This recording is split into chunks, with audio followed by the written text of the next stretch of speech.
Hey everybody, and welcome back to the Consummate Athlete Podcast. I'm Molly Herford. And I'm Peter Glassford. So today we have a pretty exciting episode, but first let's chat a bit about what we've been up to lately. We're in Ontario until, tomorrow, but we got Canada's first big snow of the year, I'd say, or at least Ontario's first big snow of the year. There's about 6 inches. I don't know how many centimeters that is outside. So it's been a bit of an adjustment getting ready to actually train and work in that. I definitely was not prepared with all of the clothes I should have, but I've made do. Yeah, no, it's been good. I've been out pole running, and we've been swimming a couple times, a couple hikes. We went actually trail running a couple times. Mm-hmm. What else? Yesterday I rode out on snowy roads, so... Mm-hmm. I had to switch out my minimal shoes for probably the beefiest sneakers. I think they make Hoka's look kind of minimal. They're these giant waterproof, are they salmon? I think salmon from like years ago that our friend gave us when she moved to somewhere with way less snow. Did you say salmon? Salmon? That's not the right brand. No. Solomon. That's better. Salmon, like they're black. I thought you meant salmon. Like salmon on the, yeah. I have salmon colored sneakers, so maybe I just had that on my mind. I guess it's, if you spelled salmon with an L, I guess it's sort of like Solomon. Yeah. But anyway, they're these crazy, like, probably 1.5 inch soles, and they have neoprene covering them. They're just the most massive sneakers in the universe, and I'm actually more terrified in them than I am in high heels. But that said, they're super warm and waterproof and amazing for really cold weather. Yeah, they have pretty good grip. Yeah. It's definitely a little bit more... I'm a little bit more tentative when I'm trail running in those because I'm just waiting for an ankle twist to happen. But then again, I've been sliding out like crazy in my super minimal ones, so... Yeah, I mean, they're not that bad. They're not that high. No. I'm sure there's a middle ground to be found. You've never done your ankle in. I've never done my ankle in. I'm sure there's a middle ground of shoe, but I feel like I don't really need to add another wintry shoe to my... Yeah, shoes are definitely trouble. I'm up to like 5, I think, now, and I still don't have my actual Ironman marathon shoes. If you have recommendations for Ironman marathon shoes, like more road running shoes, I'm interested in that. Road running, but not too bulky, I think is where we're both at. We need a pair. Yeah, I don't know. I'm pretty open. The pavement is stupid, so... That's true. But anyway... yeah, what else? I guess a lot of clients are right now, that transition, right, is so I'm dealing with that with people getting different routines set up, and, you know, definitely the challenge of putting on a bunch of clothes now is taking up 10, 15, 20 minutes, and then you're cleaning your bikes and stuff after, and so it's definitely getting people convinced that, you know, some of this consummate athlete, like mixing sports, like maybe a run's going to be a little quicker if you only have half an hour. A little quicker, though. I still realized it took us like 20 minutes to get ready for one the other day, just putting on and finding all of the layers. You don't have to put on as much. You don't have to put on helmets, and you don't, like, it's definitely still quicker. You don't have to clean your bike. Like, I just spent half an hour doing that, so... Yeah, I think definitely that it's an investment, but definitely the consummate athlete idea is important. But then also that consummate athlete idea, those skills ideas, sort of transitioning into how you're dressing and preparing. So laying out all your clothes ahead of time and setting up that indoor trainer area if you are going to ride a bit indoors to sort of supplement that outdoors consummate athlete lifestyle. I think for anyone who is sort of riding, that's part of it, but there's definitely ways to do it a little more exciting, a little more variable, but you need to be sort of prepared and set up. So, you know, taking that off day, or, you know, just take an off day if you're having that like issue where you're running out of time, and actually getting set up for those sort of variable conditions, you know, will pay dividends. Yeah, absolutely. But on the topic of skills, since you brought that up, let's talk about today's podcast. This one is with Blake Bell, our first NFL guest on the podcast, so that was very exciting. He's a tight end for the San Francisco 49ers. He has kind of a unique background since he was a quarterback in college, but then converted to tight end in his senior year and continued on as a tight end in the NFL. So it was definitely super cool chatting with him about, you know, some of the ways that they stay in shape during the season and then in the off season. And I think because he's young, he's pretty new to the NFL. We talked a bunch about his collegiate life versus now, and what is it called? The combine, getting into the NFL? Yeah, definitely. I've never been that big into football, but the combine and just how fit they get, like giant guys running, ridiculously fast for how big they are, and, just really fast, really strong, really athletic. So the combine is basically like auditions, right? Yeah, it's part of the interview process. So every year in the draft, that would be part of the process. But like you can basically watch combine like training and combine practice and like pre-combine and stuff, like they have that on TV now, like on the NFL channel or something.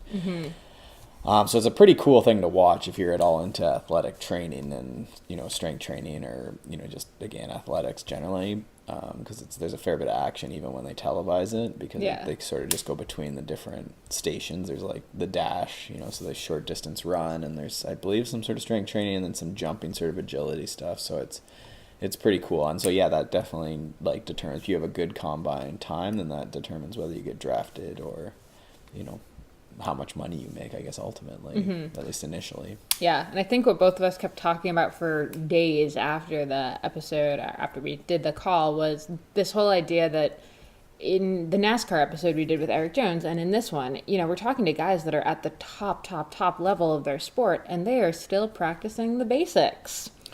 Yeah, he talked about, if they miss they're running, and then they turn to the right to, receive the pass. And if they drop that, so they turn to the right, drop the pass, then they will go and do like hundreds of reps of turn to the right, catch it. And that's, he's been playing now for a lot of years and still like turn to the right, catch the ball.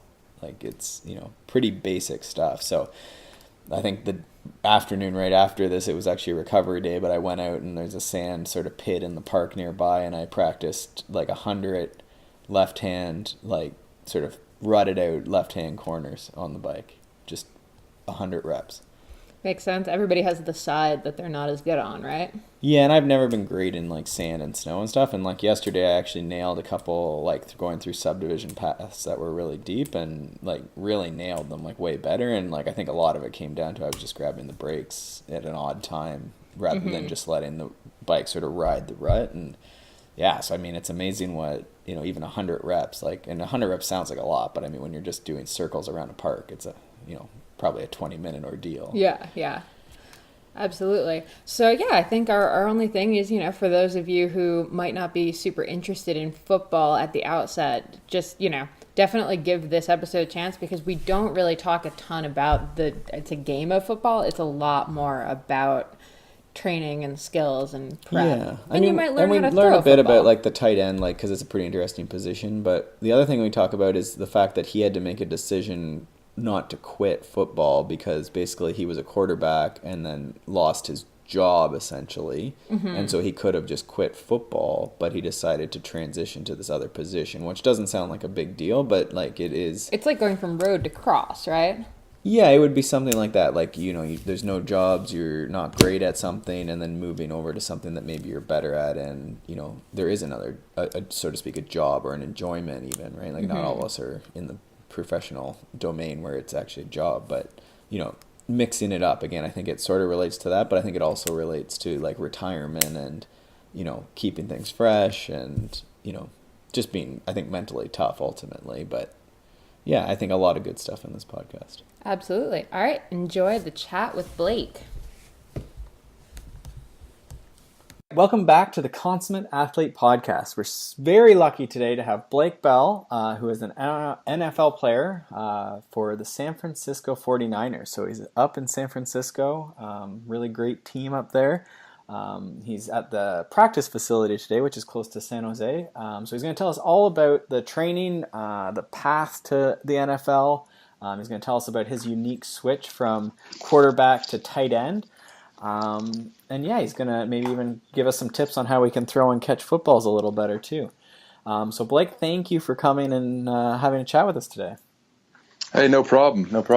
But yeah, my just growing up and playing football, my dad and uncle both played professionally, and obviously they played at in college too. They went to Colorado State University, and then they both ended up playing. My uncle played for 12 years for the Chiefs, and my dad played 7 for the Colts and the Seahawks. So, you kind of say it was a football family, and, obviously had a lot of fun growing up and playing. And, and ended up committing to the University of Oklahoma, playing quarterback, and kind of played quarterback throughout my high school days, and went to Oklahoma and played 4 years of quarterback there, and then kind of that last year was battling out with another guy, and ended up just switching.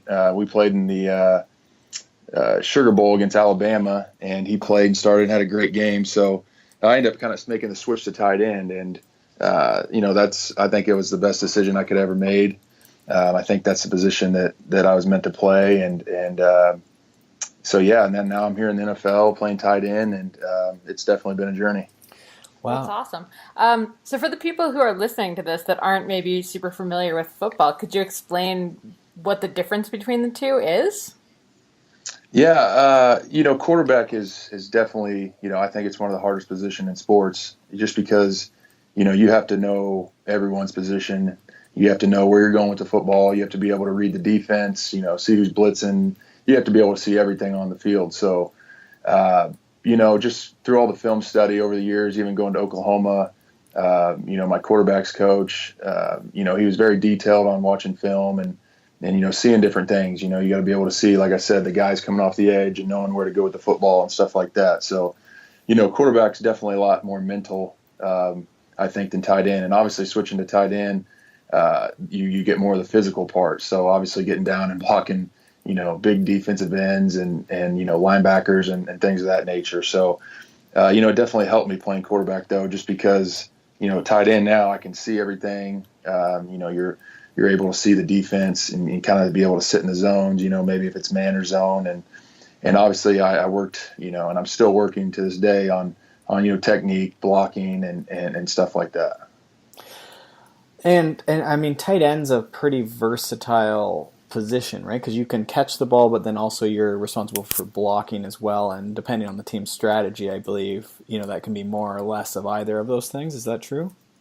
Yeah, no doubt. And like you said, it depends on the team. There's, you definitely have tight ends that do more blocking than receiving and vice versa. But, I think, in the NFL playing tight end, I think if you can do, the more you can do, the better you'll be. So, and like I said, I keep continuing to work and improve because, there's still things every day that I work on and trying to get better at stuff too. So. Wow. So, I mean, I wonder if from quarterback, then, has anyone else made that switch? Like, is that a common thing that, you would switch, the quarterback has to throw and run with the ball and, is that sort of a logical switch or is that sort of uncommon that someone's made that switch? Well, I think I've actually heard of, there's a few people that have done it and, and I think it's one of those things, at Oklahoma I was in, I had the opportunity to run a lot of, short yardage and goal line stuff. And so I got a lot of chance to, to be physical and running into the big guys up there. So, I was used to a lot of the hitting from college and stuff like that. But, I think, it was a difficult transition. But for me, I got in there every morning early when I was at Oklahoma and with my tight ends coach, and we just worked on blocking every morning and try to study different techniques and just trying to pick up, the tight end position. And, but it went well so far and here I am. So, it's going good. Now, your parents are, you say come from a football family, and that can often go one of two ways. You end up burning out on the sport because it's so football oriented and you sort of get tired of it early in life. And then on the flip side, you get the guidance and, maybe some connections made and, you sort of have the path to follow.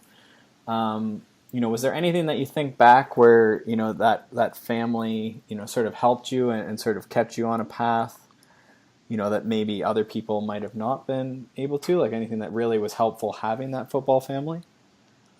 Well, I think, my dad and uncle, both of them playing the game and playing it too, obviously in the NFL, they were able to kind of tell me, things to do and things not to do. And so kind of they were there and they were able to, help me out through the whole journey. So, I think that helped a lot, when it comes to that. And then obviously, my dad coaching me, up through until high school. So he's been able to kind of, teach me stuff that he's learned through the way too. So it's been awesome. And were they they were supportive, but there's the classic hockey parent and stuff, and I think that's usually where it starts going sideways. Did they sort of let you find your own way as well, and sort of? Yeah, I think they definitely did, and talking to my dad all the time, he talks about football and how's everything going, but he also will, sometimes we just won't talk about football, and we'll just because like you said, there's so much time that you're just talking about football, you're playing football, you're thinking about it all the time. Sometimes it's good to get away from it and kind of just think about other stuff. But yeah, you definitely you get time away from it too. Yeah, for sure. So when you were growing up, did you just play football? Was that always the path, or did you test out baseball or basketball or any of the other traditional kid sports? Yeah, so I played basketball and baseball, and I played baseball through my sophomore year of high school, and kind of had to decide between baseball and football just because of the throwing motion. I pitched in baseball, and throwing the football and throwing a baseball are kind of two different things there and two different motions. So, I really liked baseball and everything, but I kind of chose playing football. Just going to camps and all the camps they have these days is kind of takes up a lot of time. So, I stuck with football and decided to do that. And then I also played basketball. So through my whole high school career, I just played football and basketball. I really liked basketball a lot too, and enjoyed that too. So, I loved, if I wasn't playing football, I loved playing other sports too. That's awesome. So was your dad super stoked when you finally came down on the side of football, though?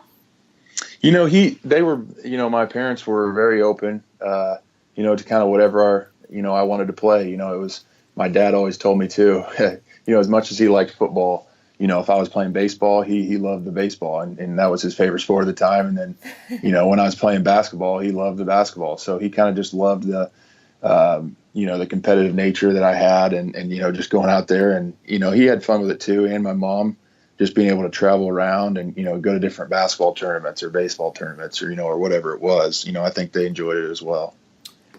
For sure.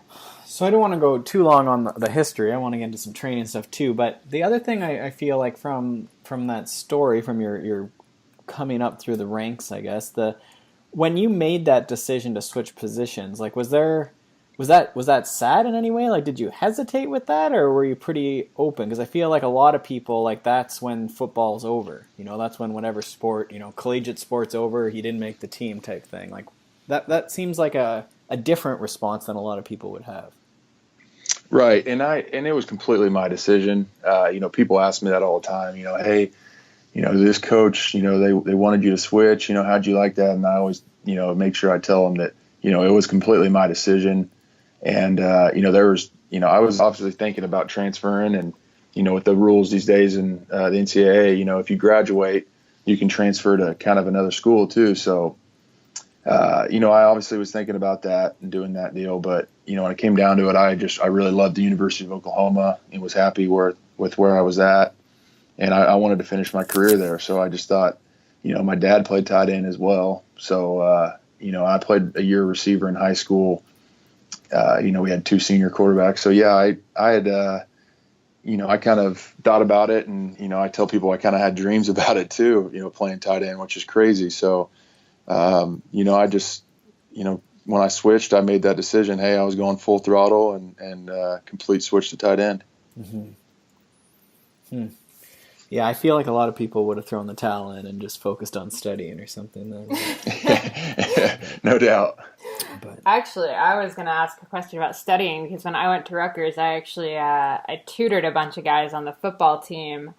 How was it balancing the football and school? Because I know, seeing the level of commitment the guys had on the team, it was so hard for them getting through school.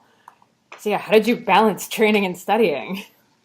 It was tough. There was times that you come home from a long day of practice and you had that 4 or 5 page paper you have to write, and you're just like, there's no way I can do this. But you kind of just had to make sure you prepare. If there's a time that, like your Tuesdays, you got a hard day, you might not do as much work on that day, but hey, Wednesday, I don't have this class, or, we have a shorter practice so I can do more homework. You kind of just have to find that, like you said, the way to balance it out and, just make sure you're getting in on time. And, there's times that, you might struggle with it, or, you might not be able to study as much for a test or something, but hey, you got to kind of do what you got to do to make sure that, you're passing classes to stay on the field. Mm-hmm. I really wish you'd been around to lecture some of the guys I worked with. I hear you. All right, so let's get into grown-up world. Yeah, so I mean, grown up world, but let's talk about combine. It's sort of, I've always liked the combine part of the NFL. Like, my family really likes football, but I've always been more interested in sort of the training of sport, and then also, the combine's obviously like the testing day. What was that like going through the combine? Like, did you just have to go through the once, or have you gone through, because it's just when you're being drafted, right? Correct. Yeah. So I had went out to Carlsbad, California, at a place called Prolific Athletes, and a trainer named Ryan Flaherty. He did a really good job of getting me prepared, and just with all the weightlifting and all the running stuff, making sure you're 40, trying to get that as low as possible, and because it's just one, it's like one of the biggest interviews of your life, and you only get one shot at it, so you want to make sure you're prepared. So I had went out to Carlsbad, California, which, I couldn't complain too much out there in Southern California training. It's pretty awesome. Living right on the beach, and basically getting up about 9 o'clock, 8:30, going over there and training and running routes. And, after that, you'd head home and you'd go down to the beach and sit in the ocean as a cold tub, get your legs back, and, kind of repeat. So, it was a very tough / a grind in your life, but, it was also one of the best times too, because, you're with some new guys you've never met, and you're making friends, and like I said, you're training to be in the NFL. So what else would you want to do? And, I had a great time doing that, and really embraced my opportunity. Okay. What's your 40 time? I believe I ran like a 4.72. Okay. Which, I really just wanted to get under, I tried to break that 4.6, but, I was happy with what I was. I think I would, around 255, 260. So for me, that was good. And I was just trying to make sure I got lean, and when I was training out there, we did a really good job of, we had our own chef, so they were making meals that, we weren't out there eating fast food or doing stuff like that. So we're eating really well, and trying to lose all that, some of that fat and just lean up, like I said, and that kind of helps with your speed and stuff like that. Okay. Now, is it things like the 40, like, are you compared to people in your position, or is it like it's just everyone, like, because I would the wide receivers are going to be like really fast, and then you guys are probably pretty fast too, but Linebackers might not be. Yeah. Right. Well, they're still pretty fast. But I mean, I wouldn't want to race one. But. No. Yeah, but yeah, like you said, it's kind of on position. And it's one of those things, all of a sudden you're all running there, and you have, so many other guys at the combine in your position too. So you're kind of looking around, and, you're talking to some of your buddies you're meeting, and, hey, what are you going to run? Or, how many are you going to do here or whatever, and on different stuff. So, you definitely talk around and kind of see how everyone's doing. But, usually, like you said, the position groups, usually everyone kind of has a range of what you're at. The running backs will be here, the receivers will have a fast time here, and, the tight ends, you definitely have some really fast tight ends, or you might have some, slower tight ends. It just, like I said, it kind of depends on your skill set. There's obviously bigger, taller, blocking style tight ends, and then you have the real kind of fast receiver type tight ends and stuff like that. So you definitely have, different types. Now there's some cone drills, and that's, I think, what you mean by running routes, right? Is that? Yeah, I mean, like at the combine too. Yeah, we'll run routes. So it's and what I mean by routes, four pylons you're running between type thing.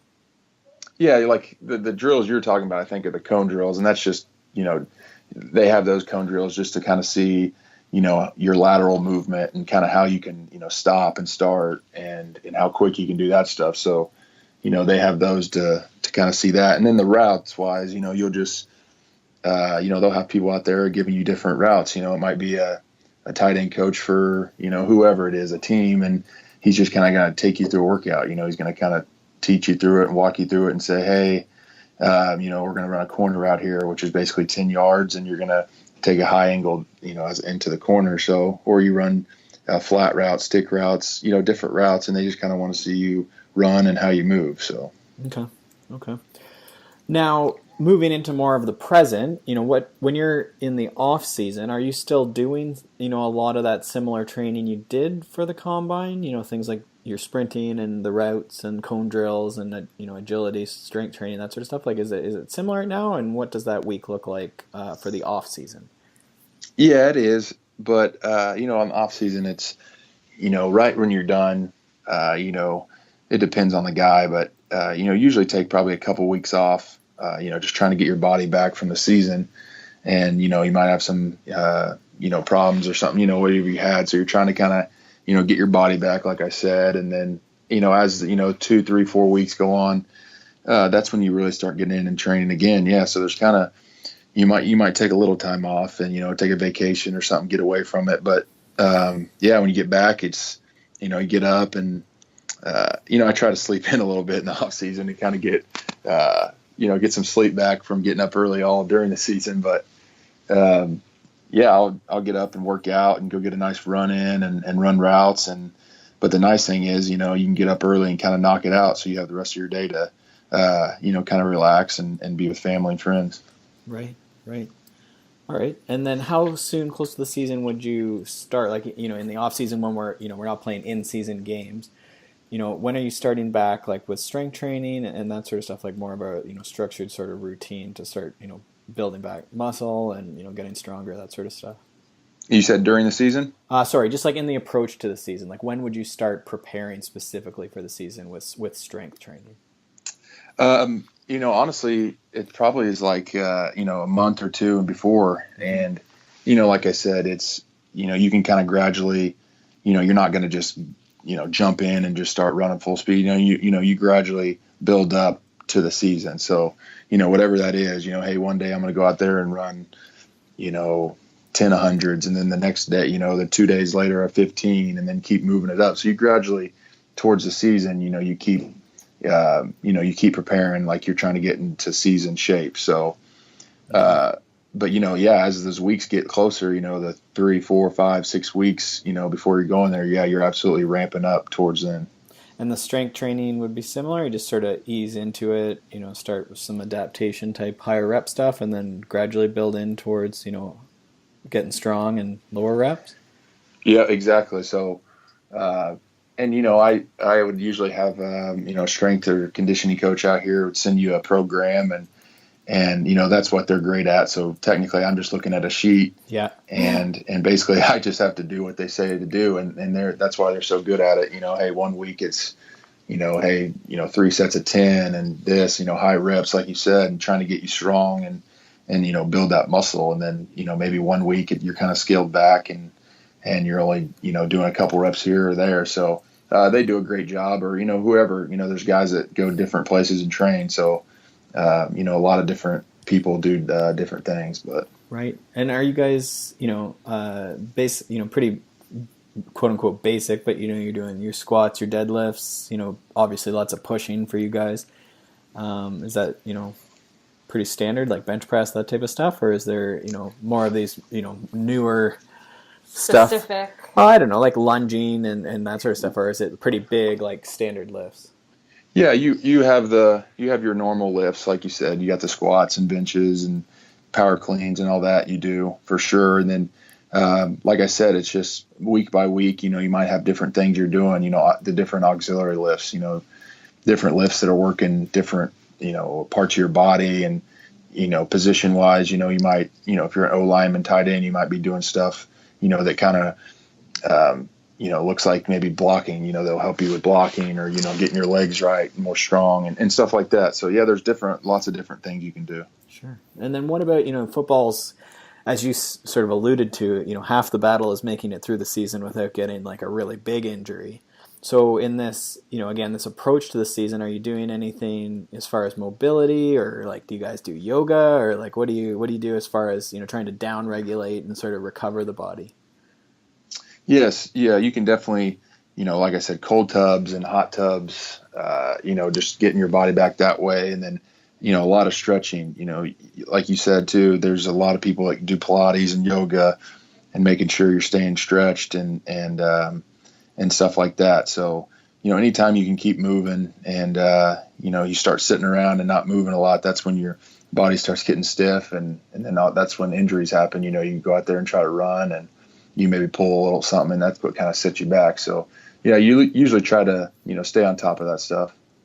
Okay. And then, does this change much once we get into the season? Yeah. Because you guys are playing, Yeah. are you guys, just to put it in perspective, you guys are playing, it's a single game a week, is that true? Yeah, one game a week. And, so we'll lift 2 times a week, and that's usually at the beginning of the week. And that's basically to just kind of, make sure you're not losing your strength, and make sure you're just kind of, staying the same and that kind of stuff too. So we'll get 2 lifts at the beginning of the week. And as the week goes on, like I said, you're basically in the training room, and you're just trying to stay healthy. And, you might have a little sprained ankle, so you're icing that and, get in the hot tub and stuff like that. So it's more making sure you're ready for that game on Sunday or Monday. Are you guys doing anything, like, would you do something in the morning or the afternoon of a game? You're playing sort of usually late afternoon or evening, I think. So are you going to do something like to sort of, not necessarily warm up, but even like priming, like a workout in the morning or something? Yeah, it's more of just, if you have a night game, you might get up and have a team stretch, and, you'll have your breakfast and lunch. But yeah, it's, at that point, it's kind of, hey, you're on your own, and, you kind of do what you got to do to get ready to play. So, okay. Every different guys have different stuff they like to do. So then for you, what would the warm-up then, like as we're getting towards game time, like are you throwing a ball around, or are you, running routes, or, just jogging, or what would you do sort of to get, in that hour before the game? I'd go out there and just get stretched out, and, might run around a little bit and catch some routes and stuff like that. But, mostly just kind of getting prepared is just, just kind of warming up. You don't want to go out there and, not stretched or anything and start running around. Like I said, that's when you get hurt. Mm-hmm. You tweak something. So, yeah, you just make sure you're prepared and stretch and just get kind of warmed up for the game. But you don't want to do too much because, the games can be taxing too. So. Yeah, and I think that's what everyone forgets. Like it's hard. That's why there's one game a week. Right, no doubt. So now the mental component is big too, right? Like you have to be ready to go out there and really go at it, right? And like people are coming at you hard. So is there, something? Do you guys prepare for that in any way? Like I know practice, I guess, is probably how you prepare for it. But is there a mental component? Like are you guys dealing with mental skill consultants or sports psychologists or anything like that? They absolutely. You can. They'll have that stuff for you, but most of our mental stuff during the week is all just preparing for the team. That's watching film, knowing what your opponent is doing on, certain downs, and studying the people they have playing over there. What this guy likes to do. What are his tendencies and stuff like that. So most of the mental stuff we go through in the week is stuff like that. Yeah, and the video and the visualization and sort of getting the plays ready, like that's a big part of it, right? Like you're not just on the field running around catching footballs. Like you're in there, you're watching tapes, and the guy that you're going to be staring at, right? Oh, absolutely. That's a lot. That's a lot of it right there. Is knowing your opponent and making sure you know exactly what he's going to do, and that's, like I said, that's where the film comes in, and just studying and knowing who you're playing. Yeah, and so then, in a way you've done a lot of, because it's not as scary or as intimidating or as unexpected, because you're ready. Like you've basically sat there and visualized, whether that's through the video or actually visualizing, what's going to happen on game day, right? Exactly.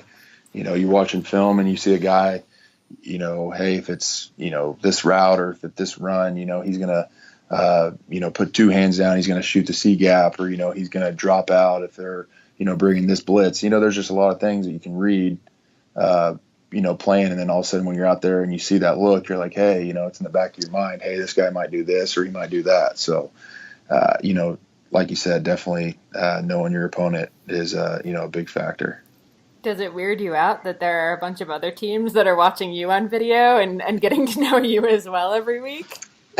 Well, that's kind of just our job, and Yeah. and that they're doing the same thing. Everyone's trying to win. Obviously winning is everything, and you're trying to be the best and play the best on the field. So yeah, you kind of know that everyone's preparing the same and trying to figure out ways to win.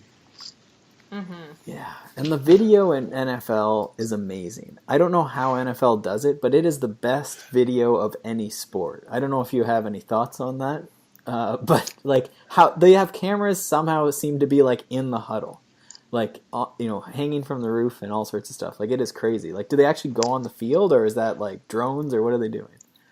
Yeah, they have the big cameras on the wires, and they have people over there controlling them. So yeah, basically they can get to any part of the field right above you. You have cameras all on the sides of the field and in the end zones, and like you said, they're basically everywhere. But you get out there, you don't really think about that stuff. You're just kind of playing football and just playing the game that you loved playing when you were a kid. It's just you just got to kind of treat it the same way, except you're just at a bigger stage. Right. So you just make it fun, and the cameras are there and stuff, but it's not like I'm going out there and trying to point them out, but you definitely know they're there. Yeah, I would imagine for you guys it's not as crazy, but definitely, even like NASCAR and stuff doesn't have nearly the level of camera work. I've always been amazed. Hockey sometimes gets close, but for some reason NFL just has been ahead of the game with their camera work. Like, it's right. Anyhow. If someone hasn't watched football and they're not interested, like, you should watch it just for the camera work, and you might get hooked on the game from there. But so to keep on the training idea, you talked about running routes. Like, is there other skill stuff? Like, how much are you catching a ball or working on skills during the week? Well, you're constantly, during practice, you have time for, offense, defense, special teams, individual periods.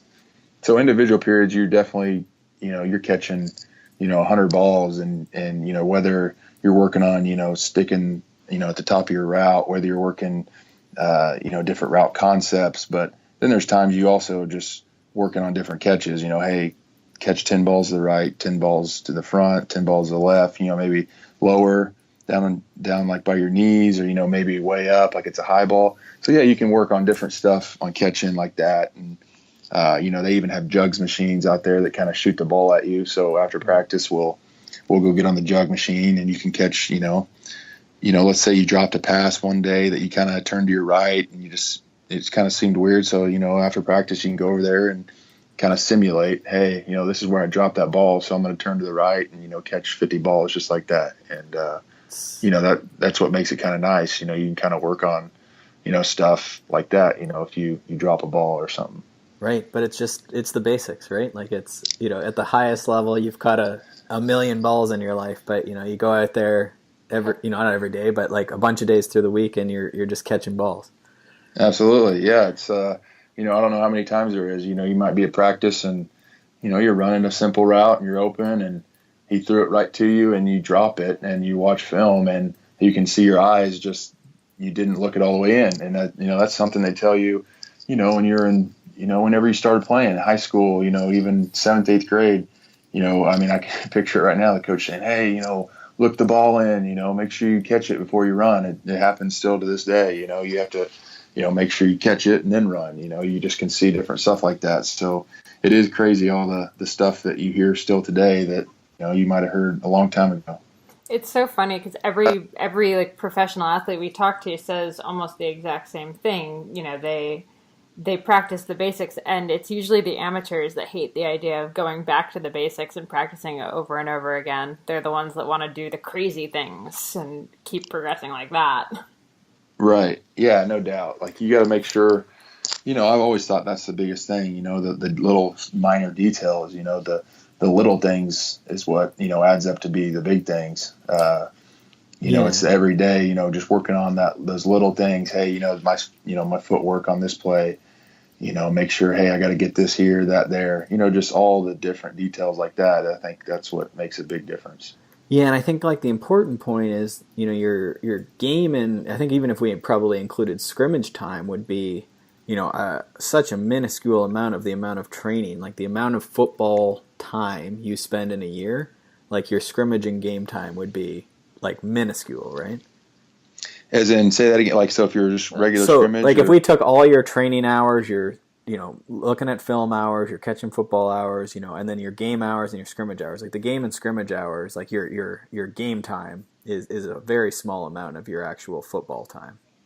Oh, no doubt. Yeah, obviously the game is just, it almost, you can snap your fingers and it's done. I mean, you're out there, everyone's flying around, and you're just playing fast, which, during the week you're thinking about stuff, you're thinking about this, hey, what's the percentage they're going to blitz, what are their coverage, are they showing you on this down?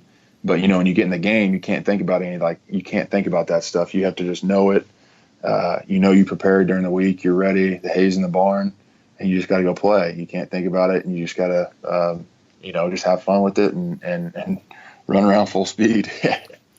Okay, so here's a question I've often wondered. It's sort of an odd question, but so you handle the ball, so it makes sense that you're throwing and catching the ball and stuff, especially the catching part. Now, what about the guys, who don't ever really handle the ball except in like some sort of, I guess if they intercepted or picked it up on a fumble or something? Like, do they still handle the ball very often? Like, is that part of their week, or are those really the blocking guys? Like, are they just focused on that? Oh yeah, like O-line and defensive guys. Obviously you got defensive guys that they might intercept it or pick up a fumble and run with it. So yeah, they have they handle the ball, and obviously they work on different drills and stuff. But if you're an O-lineman, you're never going to catch the ball, or rarely you might see on a goal line someone throwing a touchdown to an O-lineman or something maybe, but. Those guys are just blocking, and so they're going to work on blocking and different drills like that. So they'll never, catch the football or work on drills like that or handoff and nothing like that. Right. So they're not using that machine. Would you call it the jug machine? And right. And would they, if they were killing time or something, would they be tossing the ball around or not really? No, not at all. They, they might be out there just messing around and having fun before practice or something. But no, they kind of, everyone sticks to your position. It's funny. I thought about it before but not really. And I was like, I bet you they don't really throw it around too much. It's not really what they do.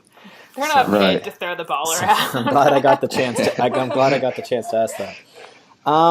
So on that note, if someone's trying to throw the football, like, do you do anything as far as like instructing people or teaching kids or something? Like, what's the key? Like, what if we're just picking up a football? What do we got to know about throwing that thing? Well, I'm not much of a obviously not playing quarterback anymore, so I'm I've always loved playing quarterback and everything, and I'll go back to my high school camp and I'll go help the quarterbacks out or work in camps, but I don't do much with the quarterbacks anymore. But there's so many different coaches out there that teach so many different things, but you kind of have to be in person to really show someone how to throw it and kind of teach them. But it all goes down, like I said, to the basics and gripping the ball right, where your elbow is, kind of your release, making sure you're not winding up and stepping at your target and things like that. So those are just some of the basic stuff you can start, and I think a lot of people do a good job of starting there, and then after that you can start teaching people what to read and different routes and stuff like that. The quarterbacks need to know too. So there's a lot to it.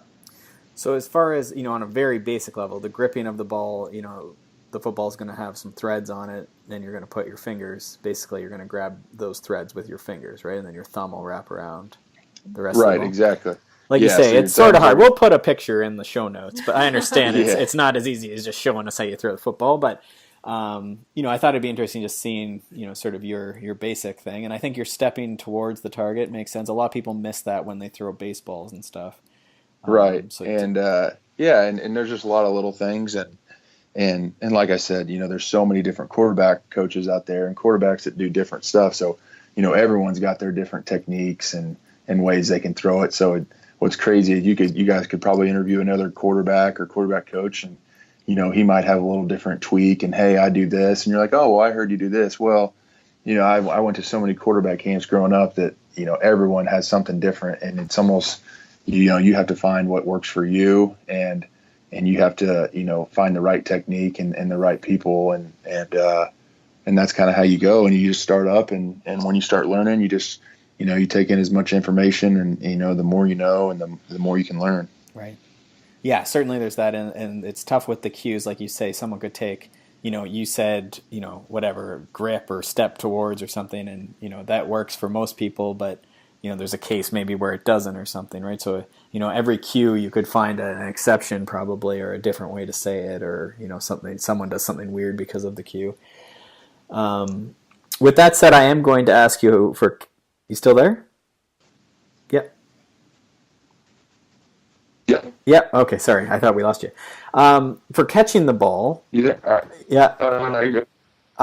Is there anything specific that we can do to catch the ball? Again, just standing in a field, a grassy field. We're not necessarily playing, just throwing the ball back and forth. Is there, anything that you do in preparation? I've heard of like making a diamond and getting ready, sort of, for the ball coming. Is there anything that people can do if they're having trouble catching that spiraling football? Yeah, and catching the football is a lot. Just most of it's just concentration, and like you said, yeah. I mean, you can obviously put your hands in a diamond. That's that's what you would think about doing. When you're catching a football, and then a big thing, like I said, is concentration and just looking it in. Just making sure you catch it right on that front point of the football. Okay.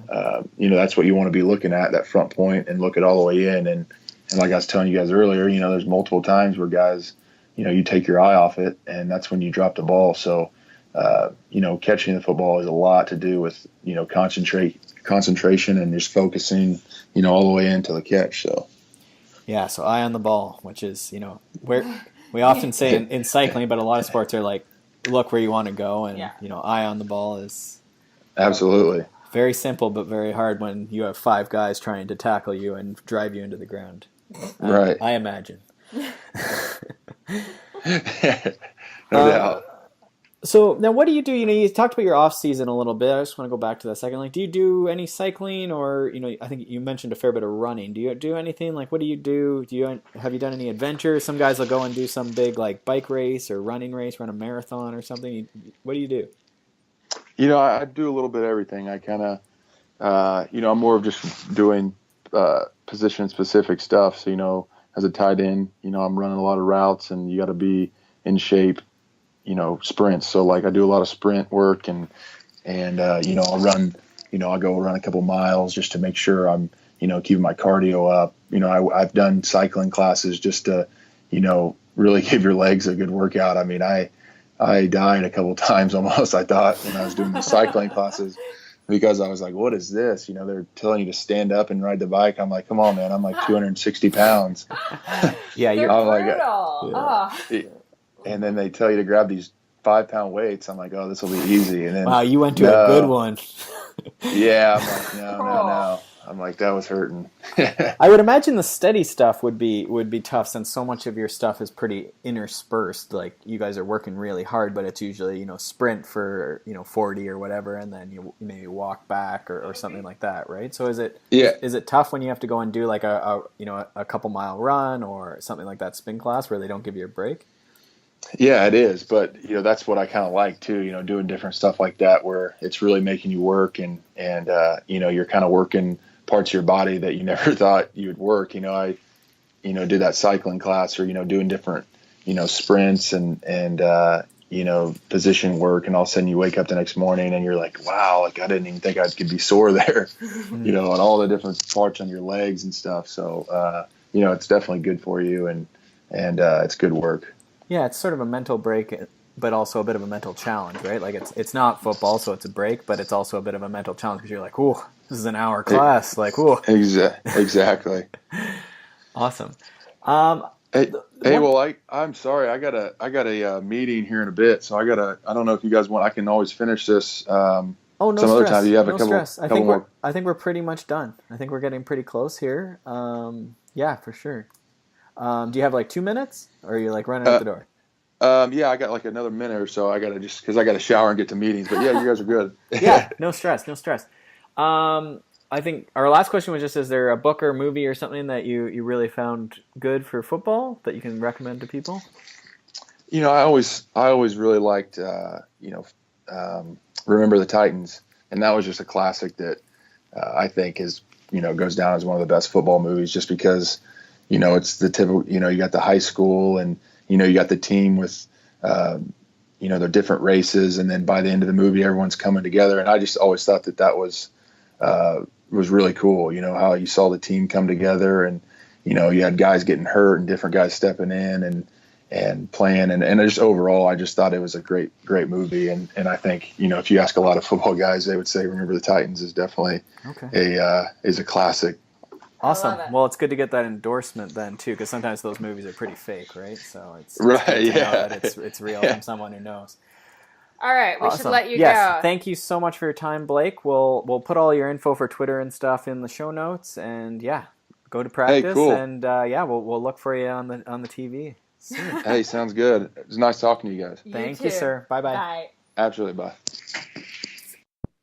Thanks so much for tuning into the Consummate Athlete podcast. We would love it if you'd go over to iTunes and leave us a review. And if you have any ideas or people you'd love to see on the podcast, feel free to tweet at us at Peter Glassford and at Molly J. Herford, or find us over at consummateathlete.com. Thanks for listening, and we'll see you next time.